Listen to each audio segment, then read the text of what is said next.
машина, тігін машинасы 1022 класс әмбебапты тігін машинасы Оршан Лекмаз заводынан шықты.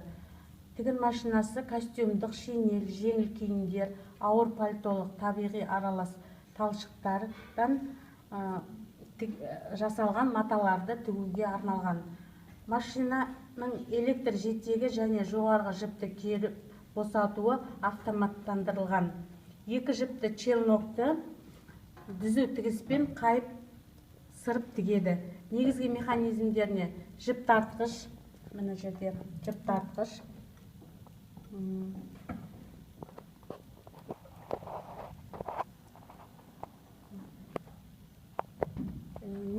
жіп тартқыш, челнок, педаль, двигатель және ене механизмі жатады. Челнок 2 есе орталық біліктен тез айналады. Жіп шпулькаға автомат түрде орайтын құралы бар. Мына жерде машинаның махабегі тек жұмысшыға қарай айналдыру керек. Табанды қолмен немесе тізе рычагымен көтеруге болады. Техникалық мінездемесі: машинаның габариті ұзындығы 550, биіктігі 300, ені 210, машинаның салмағы 108, орталық біліктің айналу жиілігі жылдамдығы 4500. Қайып тігетін матаның қалыңдығы 5 мм, ине шаншым ұзындығы 1,5-нан 5 мм-ге дейін, табан көтерілу биіктігі 8, жіп тартқыш, мына жіп тартқыш, шарнерлі, серпімді, жұдырықша тәрізді. Қолданылатын иненің нөмірі 90-нан 130-ға дейін, ал тігетін жіптің номері 30-дан 65-ке, жемесе идеал жібі. Бұл машинаның айырмашылығы жаңағы 97 А класынан жаңағы астындағы челнок 2 есе орталық біліктен 2 есе айналады тез. Түсіндіңіздер ме? Ал жаңағы тағы да бір айырмашылығы, мына орталық білік қой, мына жерде орналасқан. Сол осы орталық білікте 3 шарнир орналасқан. Мына жағында 2 шарнир подшипник, мына жақта 1 шарник. Осы бір орталық білікте 3 шарнирлі подшипник орналасқан. Енді сабақталу реттілігі: біз жіпті өзінің тұғырына орнатамыз. Одан кейін мына жерде стойка, содан жаңа жіп бағыттауыш көздерінен өткіземіз. Жең қапта орналасқан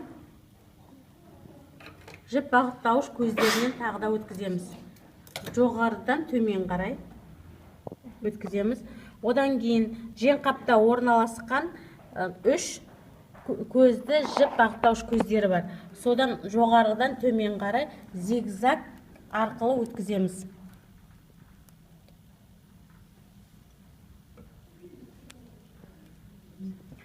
Содан кейін жіп төмен қарай бағыттап, 2 сақиналы жіп реттегіштен өткіземіз. 2 сақиналы пружиналы жіп реттегіш. Одан кейін компенсациялы серіппен міне. Одан үстінен шалып өтіп, бұрышты ілмектің үстіне ілмекке сабақтаймыз міне.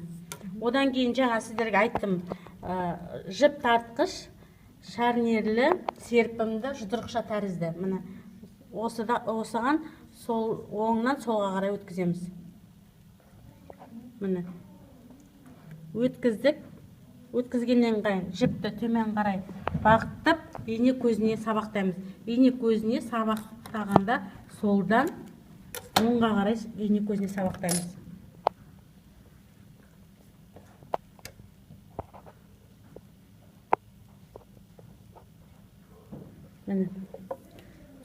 Табаны көтеріліп тұру керек. Содан кейін астындағы жіпті, челнокты, мынау жылжымалы пластинаны ашып, астында челнокты алып көреміз.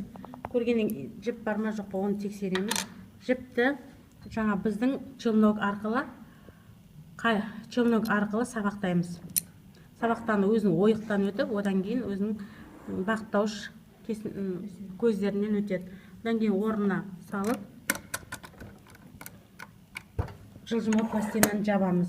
астындағы жіпті шығару үшін мына маховикті жұмысшыға қарай өзімізге қарай айналдыруымыз керек. Ол үшін жаңағы аяғымыз педальда болу керек. Ақырындап өзімізге қарай айналдырып, мына астындағы жіпті шығарып алдық. Шығарып алғаннан кейін бізге қажетті матамызды машинаның астына қойып, табанның астына қойып, міндетті түрде басында соңында бекітпе жасау керек.